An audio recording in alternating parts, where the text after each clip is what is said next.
Something just happened in the Miami Dolphins war room that could completely reshape the future of this franchise.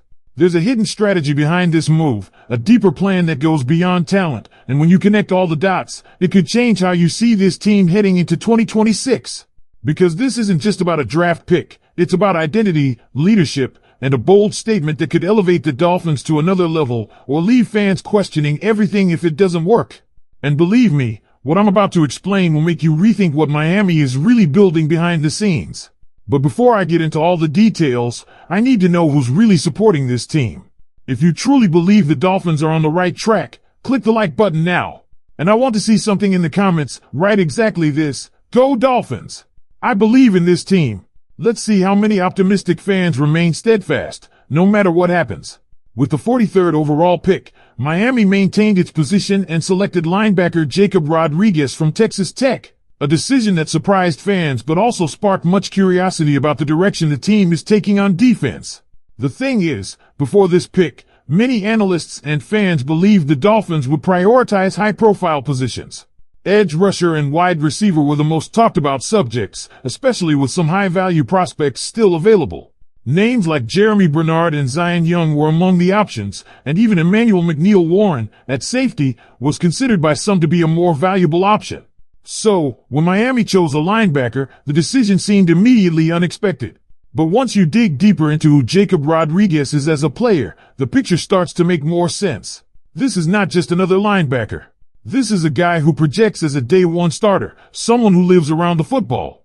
He's the type of defender who flies sideline to sideline, shows real athleticism, and most importantly, creates turnovers.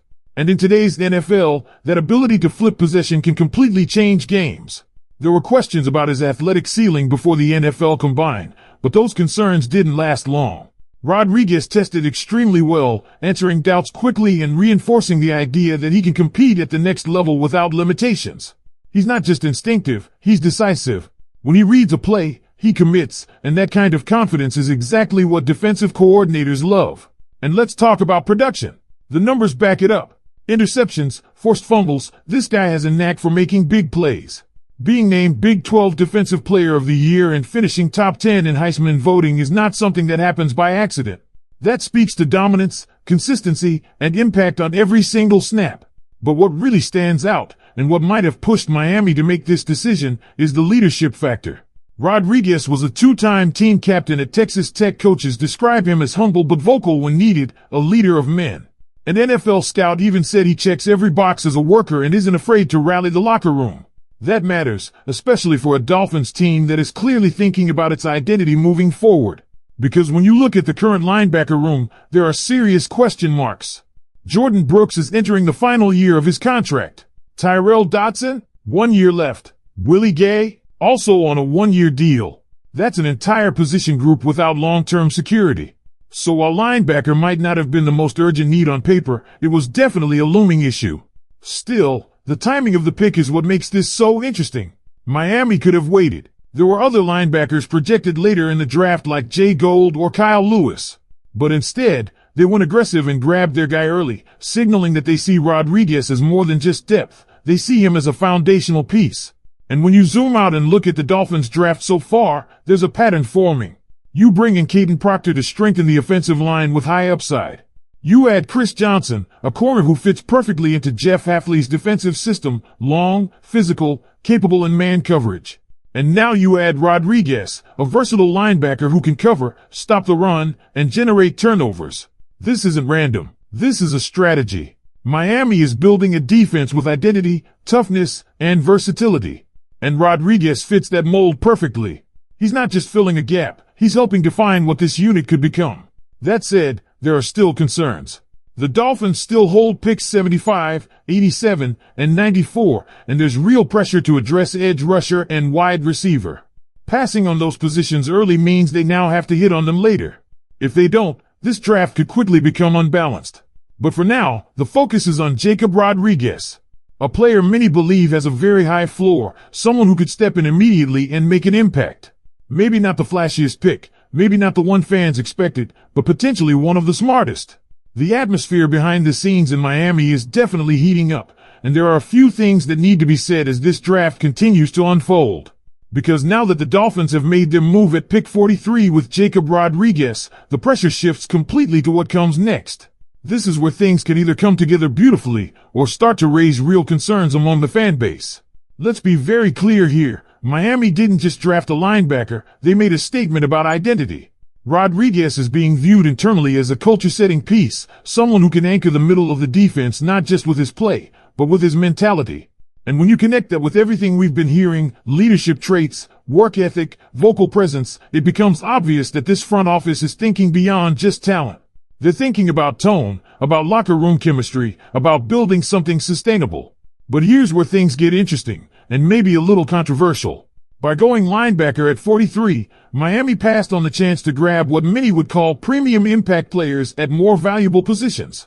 And now, with 3 picks coming up at 75, 87, and 94, the margin for error is razor thin. You cannot miss here. You just can't, because when you look at this roster right now, edge rusher is still a glaring need. There are legitimate concerns about what this pass rush is going to look like once the draft is over. The Dolphins didn't land one of the top edge prospects early, and now they're banking on value falling to them in the 3rd round.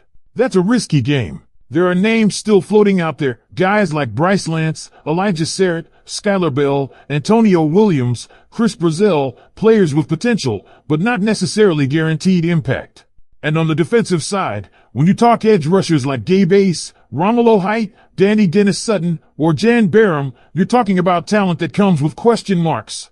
Developmental upside, yes, but immediate production? That's far from certain. And that's the key word here, immediate. Because if Rodriguez is truly stepping in as a day one starter, and Chris Johnson is expected to contribute right away in the secondary, then Miami is clearly aiming to compete now. Not in 2 years. Not in a rebuild timeline. Right now. So how do you balance that urgency with the gamble of waiting on edge and wide receiver? That's the internal debate happening right now. And there's another layer to this that fans are starting to whisper about. When you look at the linebacker room before this pick, it was filled with short-term deals. Jordan Brooks, Tyrell Dodson, Willie Gay, all on contracts that don't scream long-term commitment. So drafting Rodriguez could signal something bigger. Could this be the beginning of a transition?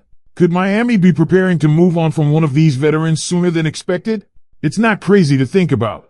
Because when a team invests this kind of draft capital into a player at a position like linebacker, especially earlier than expected, it usually means they have a very clear vision for his role.